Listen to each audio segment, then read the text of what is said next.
Enable CEO advises MSPs on upcoming challenges, a look at MDR versus MSP, and tightening credit markets are presenting an interesting challenge for MSPs coming up. You're entering the MSP Zone, a podcast for the managed services community, covering news, analysis, and interviews from around the globe. Elevate your MSP game by staying in the MSP Zone. And now, your host, Charles Weaver. How's it going, folks? A ton of material to get through today, so I'm just going to dive right in. Two of these elements are tied together, the Enable story and the tightening credit markets. One, the tightening credit markets is actually an examination or an example of some of the discussion that took place last week at the Enable Partner Summit, Empower, I think they call it, that happened in Prague. And if you were lucky enough to be able to go, hopefully you had a great time, got to see the city. But this was a theme that we've been playing with, and I've personally been thinking about it for the last couple of years. And it's kind of nice to hear other people say the same thing or say a similar thing that kind of supports or comes to the same conclusion as something that you might think.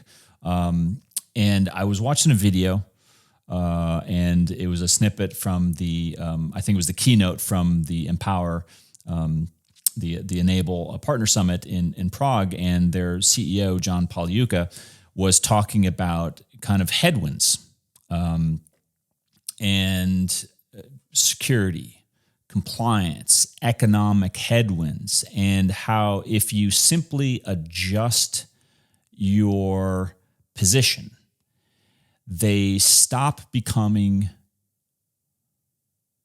headwinds and they become tailwinds. They become things that support you, not hinder you. And that was the video clip. And when I saw that video clip, I immediately started writing notes for this segment because I knew I wanted to talk about it.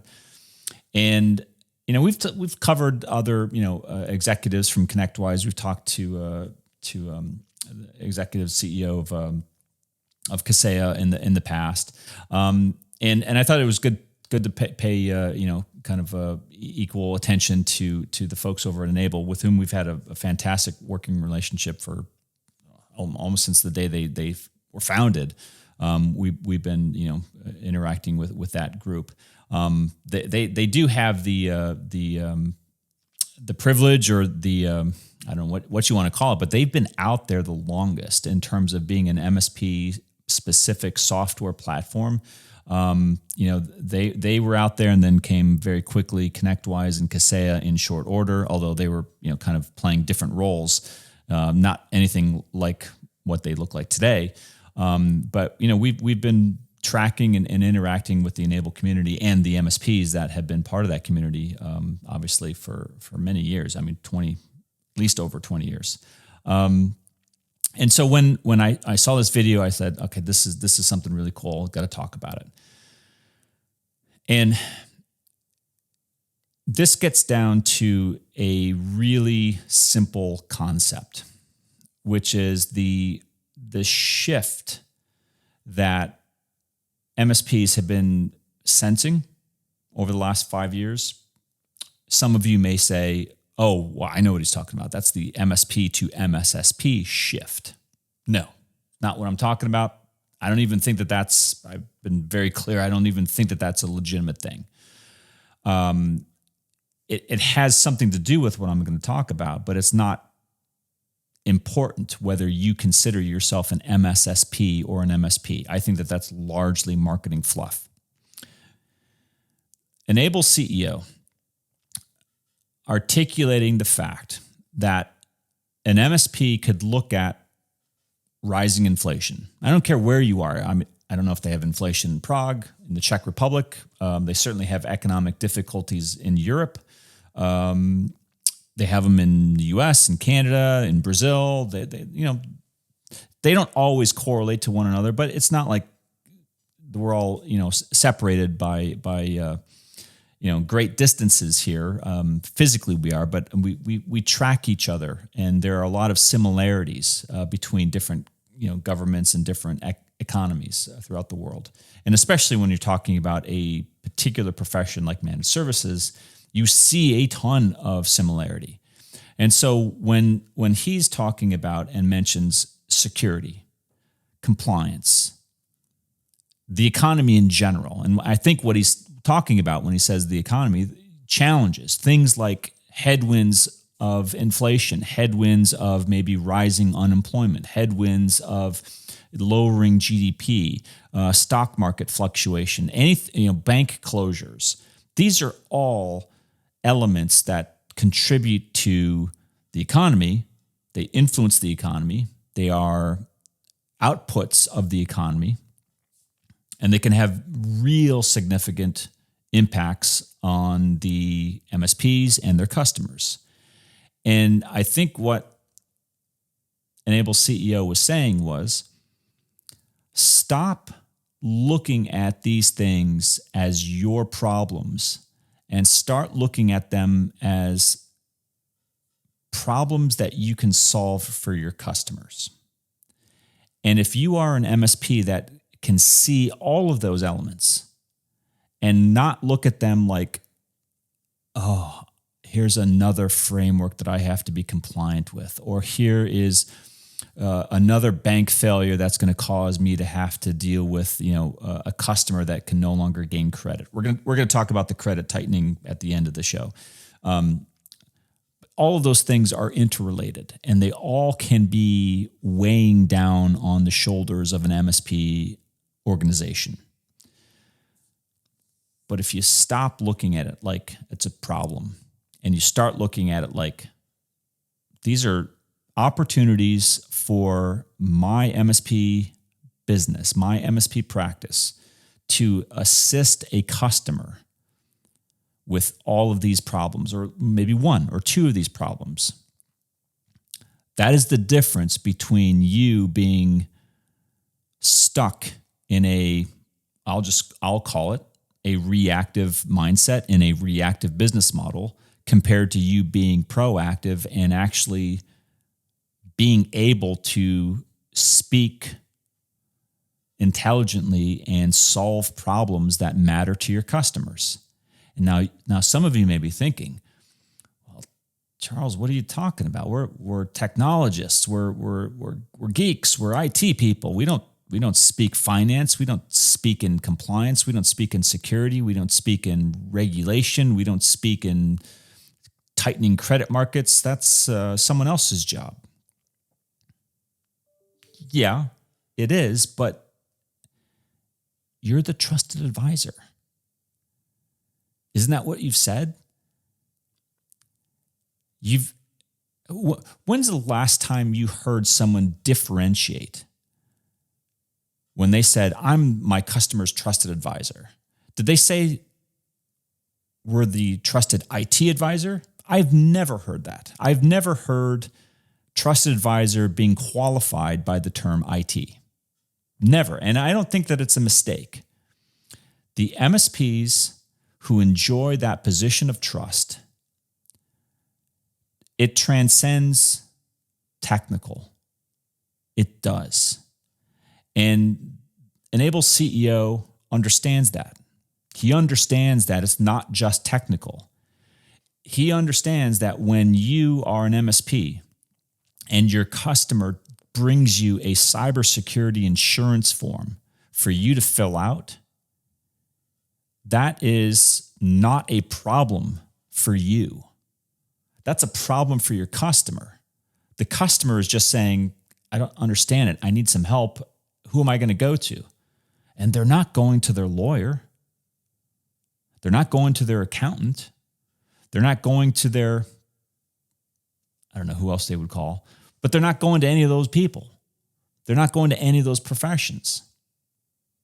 They're going to their MSP and saying, could you help me with this? I know you're not an insurance expert, but there's some technical questions in this, and they impact our business in a real significant way. Can you help me? If you're an MSP that says, I can absolutely help you, and by the way, once I go through this questionnaire, I'd like to talk to you about making some changes to how you approach risk and security. Well, that's a really different outcome and a really different relationship and a really different level of trust compared to the company that says, I don't think I can help you with that insurance cyber form. I can't answer that, or if I do, I don't want to do it. I can't be troubled with it. It's not something I really deal with. Why don't you go handle it yourself, or I'll give you the name of somebody else who can help you with that. Does that raise or lower your trusted advisor status? Seriously, does it? Maybe it doesn't ruin it, but does it advance it? I don't think so. Especially if it's something that you should understand. You should understand your customer's IT environment and all the questions that come from, let's say, that example of a cyber insurance form questionnaire should be things that you could help them with and explain to them why they're being asked and try to translate and do some good for that customer. That is one of many examples of turning a headwind into a tailwind. And that is the business change, the business metamorphosis in the MSP profession that we are seeing right now. Just like we saw 20 years ago when we saw the VAR to MSP, the reactive to proactive shift. By the way, the company Enable was one of the first companies to really tackle that business challenge.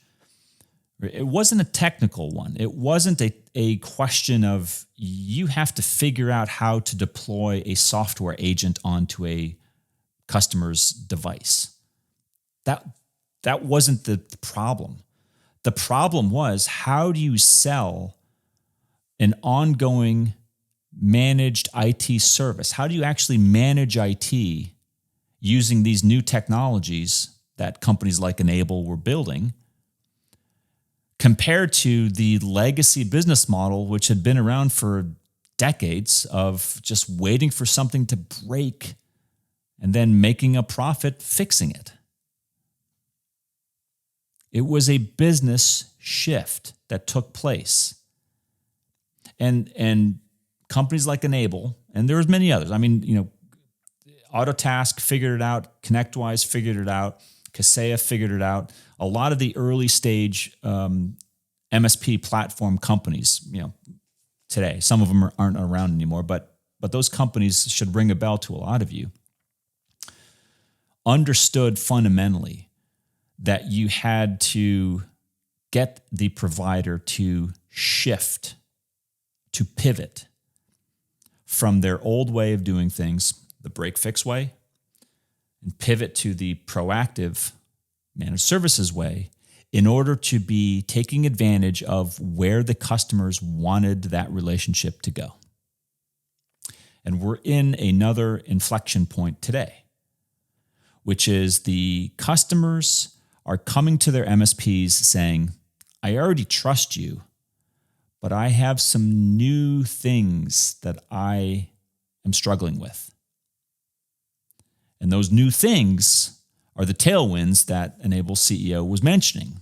Those headwinds, the economy, inflation, lack of credit tightening, compliance challenges, compliance concerns, security concerns, data privacy concerns, intellectual property concerns, all relevant things that now they don't sound like, are you backing up my data, or can you, manage my printer, or can you, install antivirus on my employee laptops, right? Those are technical questions.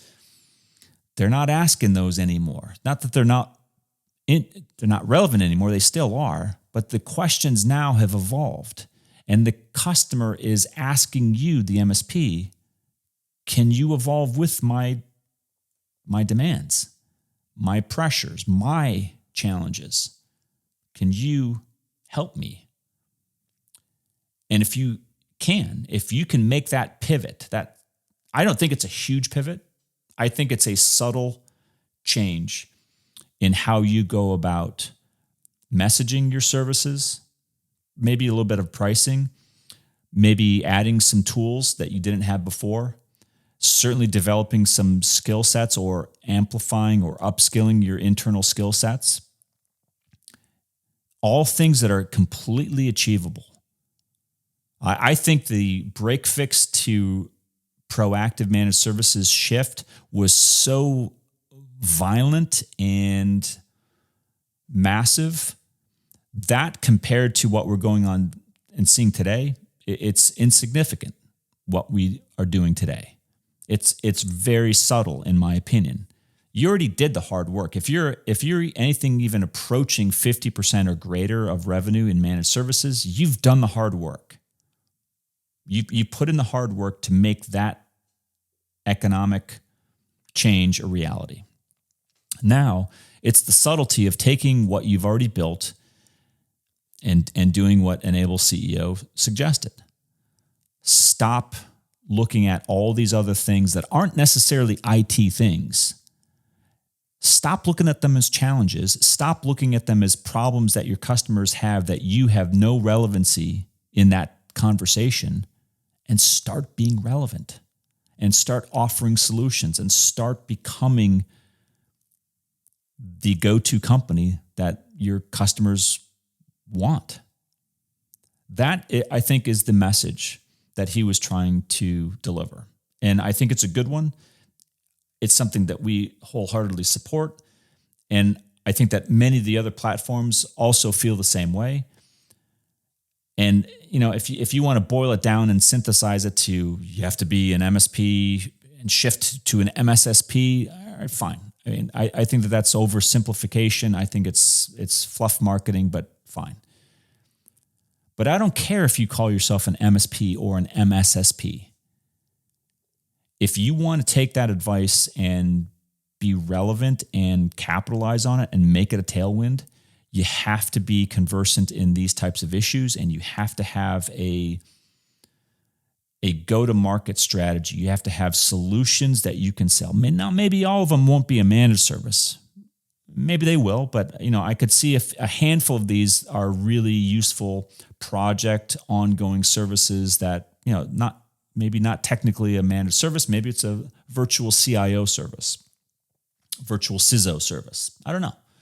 I've seen a lot of different types of applications of this, but the point is that you're taking novel problems impacting your customers today and saying, I'm going to take that on and I'm going to respond and I'm going to deliver the solution instead of shifting it over to somebody who doesn't understand the problem, doesn't have the same relationship that I have with my customer, and will most likely just ruin things for the customer and maybe even for me, the MSP.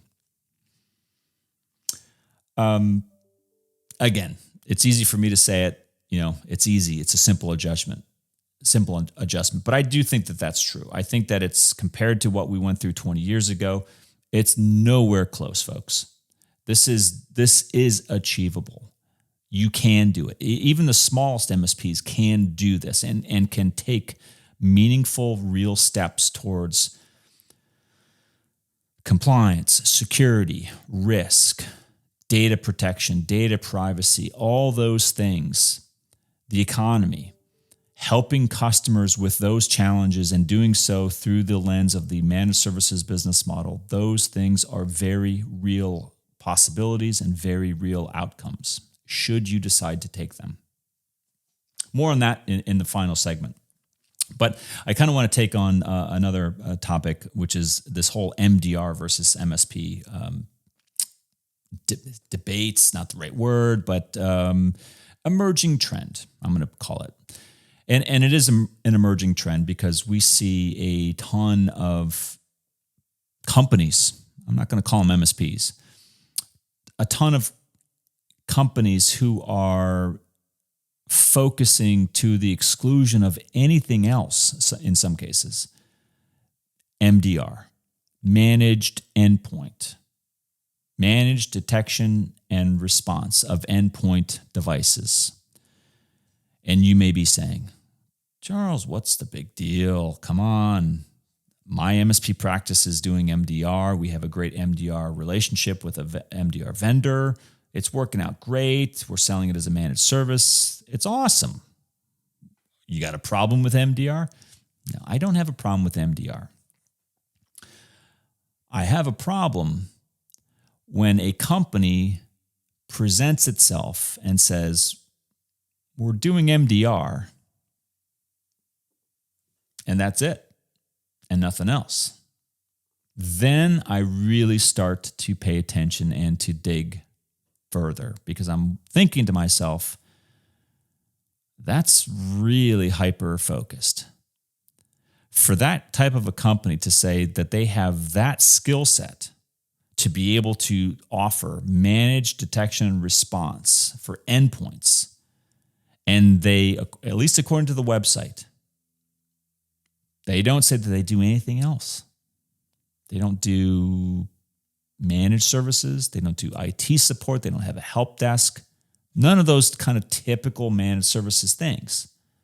So if you're in my shoes, you start to become curious and say, well, who is this company really?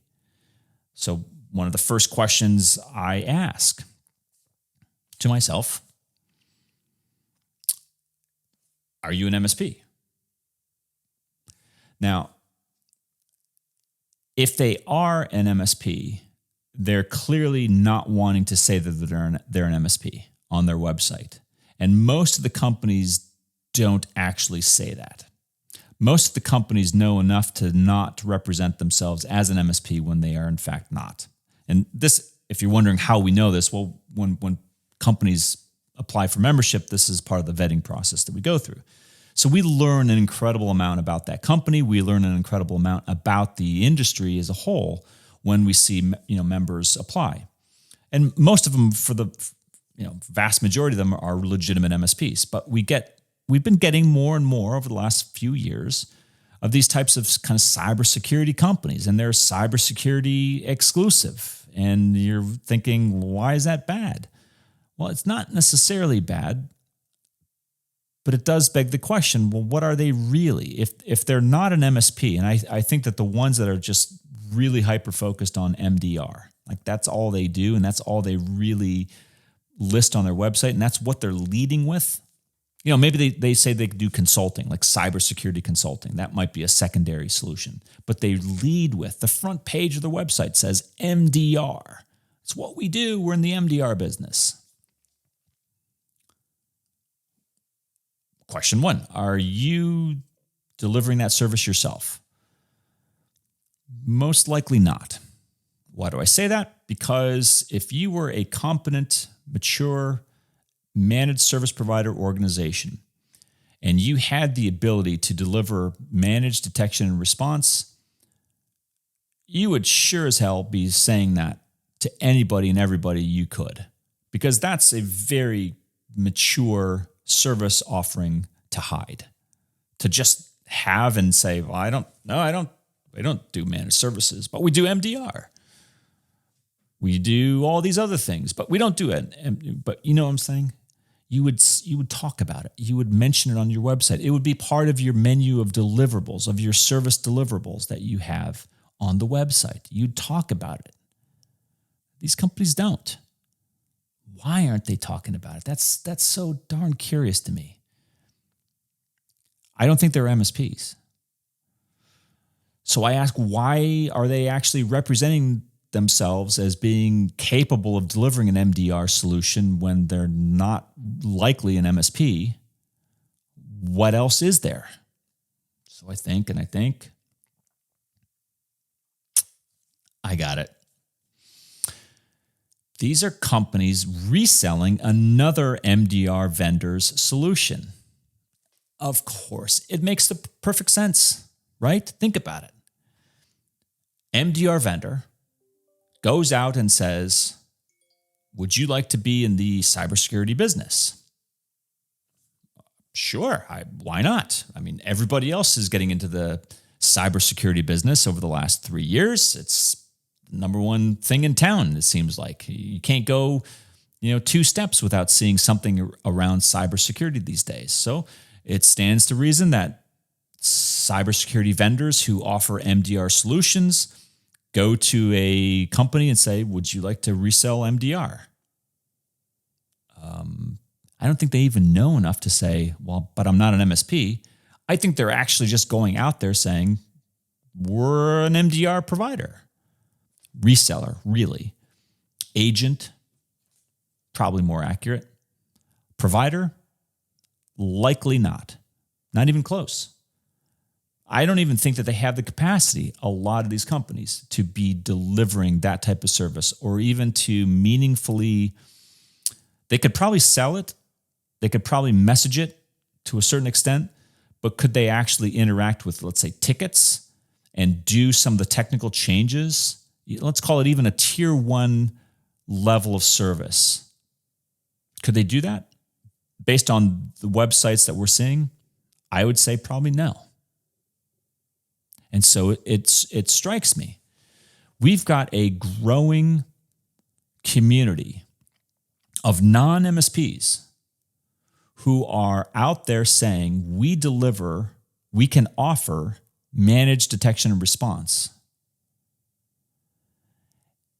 And mind you, this is in stark contrast to the same MSPs who also are, the vast majority of MSPs I know have been already embracing MDR, EDR style solutions and have been putting, that out there for their customers.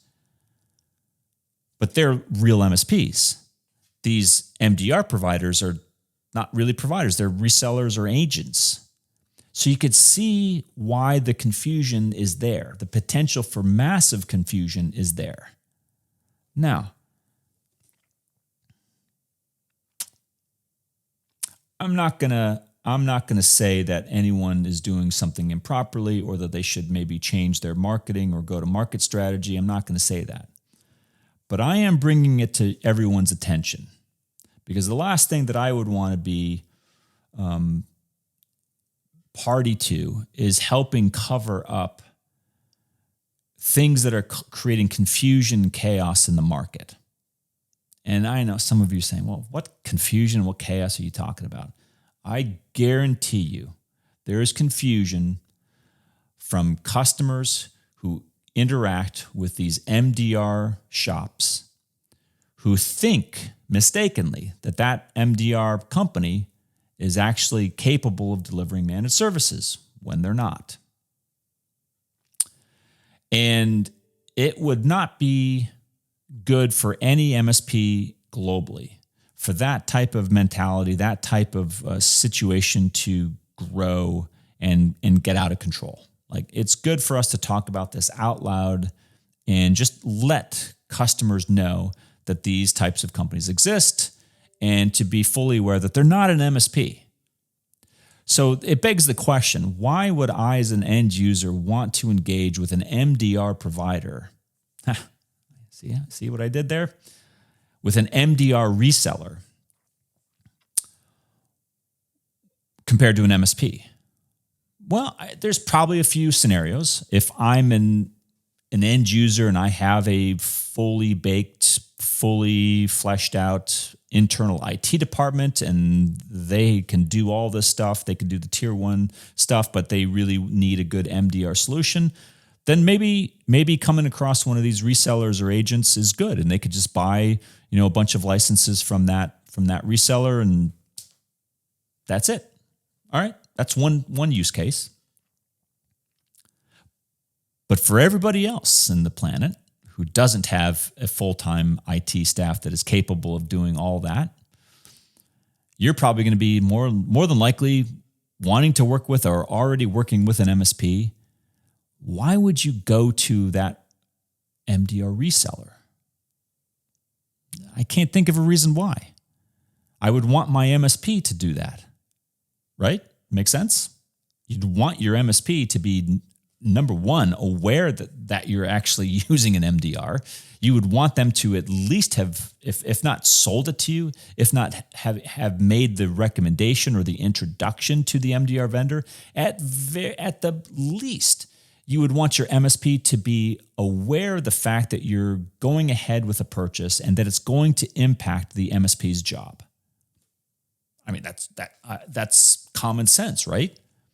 It's not like it's a print driver showing up on the network that has minimal impact. It's not an invasive agent, but it's an agent that can accumulate and ingest a ton of data. It's going to have an impact on the other types of RMM technologies and other monitoring tools that the MSP uses. Of course, you're going to want your MSP to be aware of it. So why? Why all these MDR resellers out there cropping up all of a sudden? I can only attribute that to the vendors pushing those types of solutions out there and being indiscriminate in their use of MSPs and non-MSPs alike. Maybe this becomes no problem at all down the road. Maybe it does. It's creating confusion for me. And I've said this a lot. If I'm getting confused about who that type of company is, are they an MSP? Are they a non-MSP? Are they an MDR vendor, channel partner? That's not a good thing. Anything that creates more confusion, more question, yeah, it does create more potential for chaos, more potential for bad than good. And that I'm not in favor of. I think the more clear we can be, the better. And this is not making things anything close to clear. We'll keep an eye on it, but love your thoughts on that topic. And I hope I made just one last comment. I hope I made myself abundantly clear that I am not anti-MDR. I am the most pro. In fact, MDR is part of the MSP Verify standard. It's MSPs need to have MDR solutions, SOC as a service, SIM as a service. Those types of things need to be part of your MSP practice. Period. So I'm the most pro MDR person you could find. But what I am also is a proponent of being very clear about what you do as an organization, as a company. And so MSPs should, if they're not, they should be definitely using and embracing MDR. If not as a service, then at least using it internally on their own networks. Bare minimum, using it internally. A question, by the way, I would be really curious to ask these MDR resellers is, are they using MDR in their internal networks? I would wager a fair amount of money that most of them do not. So again, MSPs definitely ought to be using MDR. Non-MSPs, really that's the question. What is the role of the non-MSP in a managed detection and response world? Is there a role for them to play? If so, what is that role? I don't know if I have a really good answer, to be honest. It's not like it's a router or a switch or a hub or something simple that can be resold on somebody's website. It's a lot more complex and involved than that. Hence, my scrutiny, the questions I ask. Makes you wonder. Finally, all right, tightening credit markets presenting an interesting choice for the MSP channel. Kind of tying off the knot, if you will, of the Enable CEO making the comment about headwinds being turned into tailwinds. We've been talking a lot about, pending recession, pending soft landing, whatever you want to call it, right? The U.S. Fed is actively trying to shrink the monetary supply, get inflation under control, and figure out policy for our monetary system that will make the economy operate better than it has been over the last couple of years. Again, applying the same principle we talked about at the beginning of the show, turning that headwind into a tailwind. How can you do it? How can an MSP do that? And again, for those of you who are saying, well, Charles, I have no idea what monetary policy is. I'm just a simple MSP. All we do is provide good technical IT services to our customers, and that's all you can ask of us. Hold on. You're selling yourself short if that's how you feel. All right, let's suppose you have no idea what I just said about monetary policy. Let's state it this way. The bank failures that we've seen in the United States boil down to one thing: credit, the ability for an organization to access credit, to borrow money, is becoming more difficult. Makes sense, right? Easy concept. If you accept that as real and likely to continue, then you have this fallout or this scenario likely to occur. Your customers at some point are going to come to you and say, hey, we're sitting on a whole bunch of really old pre-pandemic stuff that it's not working anymore. Maybe it's servers, maybe it's infrastructure, maybe it's laptops from all the people who are now working from home who now have to come back into the office. Or we have to buy whole new desktops because we sold all the desktops at the beginning of the pandemic to buy the laptops that we had to give out to all the people who are working from home. The point is, we're coming up on a refresh cycle. We always do. Every 3, 4, 5 years, depending on your MSP business, it's typically going to fall within that cycle. And so if this is one of those years where you have customers that are facing a refresh cycle involving hardware and software, or anything that's going to be kind of a capital expenditure, they're going to need one of two things. They're going to need cash, or they're going to need credit. One of those two has to be present for them to effectuate that refresh. With me so far? Okay. What's the MSP to do? They're not a bank. They're not a leasing agent. Some of you are, but not a lot. The most of you don't get involved in leasing. What's an MSP to do? Well, there's actually quite a lot you could be doing. Again, we're going to turn a headwind into a tailwind. You could be going to your vendors, you could be going to your distributors, and you could be working out solutions that work through how you are going to take to market over, let's say, a 6, 12 month or greater period. And I'm talking about, from, let's say, now through some period in 2024 where, depending on who you talk to, we could experience either a recession or at least a very, very soft landing, or maybe a hard landing where there's some tightening of the economy. Maybe the GDP falls, maybe unemployment continues to rise, maybe there's continued turmoil with inflation and all of that. Who knows what's going to happen?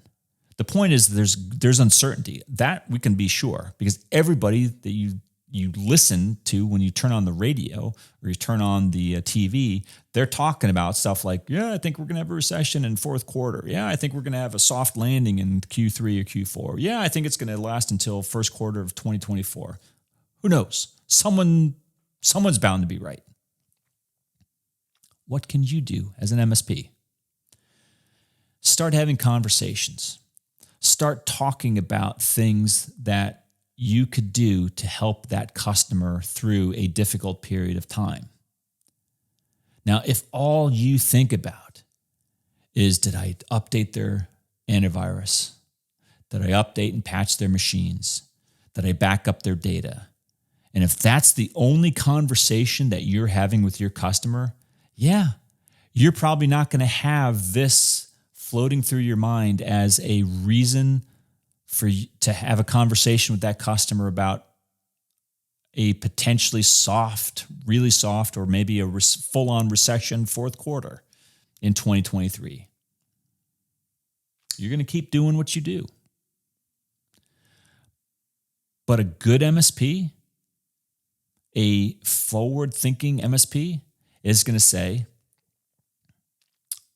well, maybe I can take this opportunity to take those few lingering reactive break-fix companies that we have under management and turn them into MSP customers. And maybe this is the time to do that, because maybe they don't want to be stuck as an MSP doing a whole bunch of break-fix work during the middle of a recessionary quarter when they've got over 50% of their customers are managed services customers paying regularly. They have their IT relatively in good order, and it's being managed, and it's good. Things are good. But you know that they're not going to take up the vast majority of your resources. It's the break-fix companies, customers, right? That they're going to take up the vast majority of your time. They're going to be the ones calling you on the phone saying, hey, this stuff is breaking. I can't print. I can't access the email. Our sales team are out on the road and they can't send the presentations. Yeah, all that stuff. You've heard it before. Have the conversation now. Have a plan. Start by getting them onto a managed services agreement.